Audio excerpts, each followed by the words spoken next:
مگر میرے پیچھے بیٹھے یہ بچے، یہ بلوچستان کے بچے ہیں، یہ پیدائشی طور پر اپنے والد کو نہیں جانتے ہیں، اپنے والد ان سے ان کا بچپن کا حق چھینا گیا ہے۔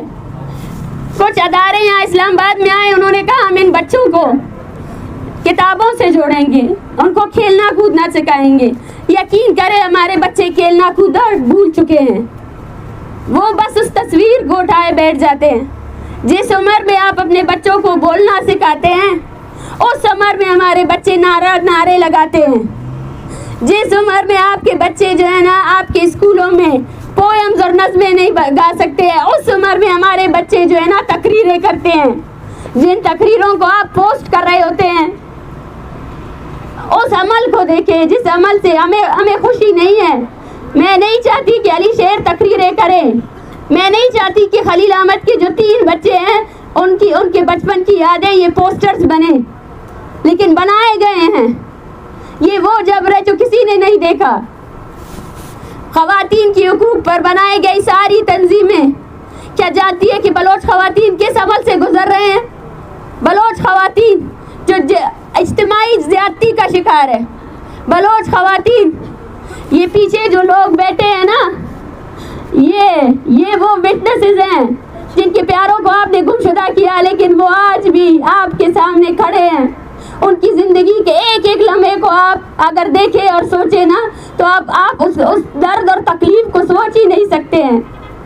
بلوچستان میں وہ لوگ جو انسانی حقوق پر بات کرتے ہیں، جو قومی جدوجہد کرتے ہیں، ایکٹیوسٹ، صحافی، ٹیچر، جب وہ اپنے حق کے لیے بات کرتے ہیں تو آپ کی بے شرم، میں بے شرم ہی کہوں گی، بے شرم ریاست جو ہے نا جا کر ان کی عورتوں کو ابڈکٹ کرتی ہے، جا کر ان کی عورتوں کو جو ہے نا اغوا کرتی ہے اور ان کو اجتماعی زیادتی کا نشانہ بناتی ہے۔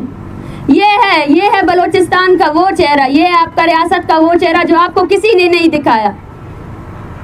میں اب جب سوچتی ہوں کہ ڈر کیا تھا انہیں، جب ہم اسلام آباد آئے تو ان کو ڈر کیوں تھا کہ ہم نہیں آئے، اور آج جو یہ بوکھلاہٹ کا شکار انتظامیہ ہے وہ ڈر رہے تھے کہ بلوچستان کی مائیں ان کے کرتوت لے کر آئیں گے، پوری دنیا کو بتائیں گے کہ اسلامی جمہوریہ پاکستان میں جمہوریت کہاں ہے، پوری دنیا کو بتائیں گے کہ اسلامی جمہوریہ پاکستان اس ریاست کی بنیادیں کتنی کھوکھلی ہے، اس کے ادارے کتنے کھوکھلے۔ آپ نے اس پیغام کو، اس آواز کو چھپانے کی کوشش کی، لیکن آپ کو یہ نہیں پتا ہے کہ یہ آواز نئی للکار ہے۔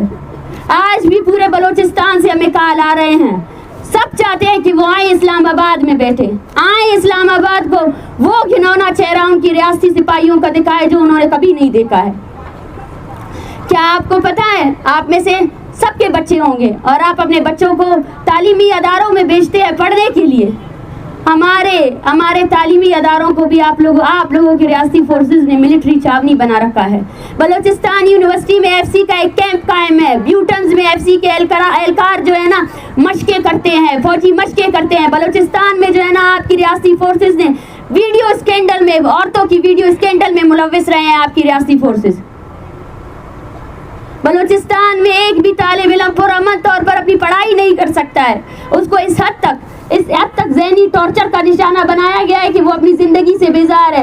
بلوچستان میں آدھی سے زیادہ آبادی مینٹل ڈپریشن کا شکار ہے۔ بلوچستان میں ایک نوجوان جو 21 سال کا ہے اس کو نیند نہیں آتی آپ لوگوں کی وجہ سے۔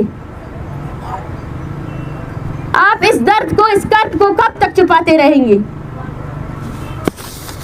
کیا آپ کو پتا ہے کہ بلوچستان میں ایک ایسی جگہ بھی ہے غزدار توتک جہاں 300 کے قریب لاشیں دفن ہیں جو بلوچ لاپتہ افراد کے ہیں، جن کو کسی نے آئیڈینٹیفائی نہیں کیا۔ بلوچستان میں ایک ایسا قبرستان بھی ہے جہاں پہ بلوچ لاپتہ افراد کی شناخت کیے بغیر جو ہے نا دفنا دیا جاتا ہے۔ بلوچستان کا کوئی ایسا اسپتال نہیں ہے جہاں مسخ شدہ لاشیں نہیں ہوں، اور جب وہ مسخ شدہ لاشیں گل سڑ جاتی ہیں، یہ ریاست تو ہم سے، آپ ظلم کی انتہا تو دیکھیں، جب لاشیں پھینکی جاتی ہے تو خاندانوں کی قطاریں کھڑی ہو جاتی ہیں، وہ کھڑے ہو کر اپنے پیارے کے ہاتھ پاؤں ان سے یہی پوچھا جاتا ہے، کیونکہ چہرے تو سارے مسخ ہو جاتے ہیں، وہ کون سی نشانی